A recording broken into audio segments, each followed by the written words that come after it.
দিনটা ছিল রবিবার, আর রবিবার মানে সকাল সকাল একটু স্পেশাল কিছু খেতে ইচ্ছে করে। তো আজকে চলে গিয়েছিলাম বালুরঘাটে একদম নতুন ওপেন হওয়া একটা ফুড স্টল, যেখানে ডালপুরি, নানপুরি, চা এসব পাওয়া যায়। ওনাদেরই একটা অ্যাড দেখে গিয়েছিলাম। গুরু পূর্ণিমা থেকে এই স্টলটা কিন্তু ওপেন হয়েছে। আমরা সেখানে গিয়ে অর্ডার করেছিলাম 1 প্লেট ডালপুরি, 1 প্লেট নানপুরি, সাথে দিয়েছিল ঘুগনি তরকারি হিসেবে, আর ছিল 2 রকমের চাটনি, একটা ধনেপাতার চাটনি, আরেকটা ছিল তেঁতুলের চাটনি, পেঁয়াজ আর লঙ্কা।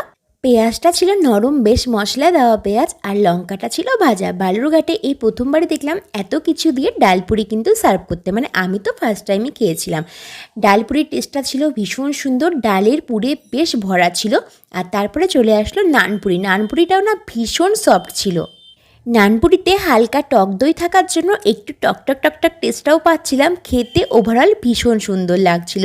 ঘুগনিটাও খেতে ছিল বেশ সুন্দর, আর যে তেঁতুলের চাটনিটা দিয়েছিল না, খেতে ছিল খুব টেস্টি। আর দাম নিয়েছিল পার প্লেট 20 টাকা করে।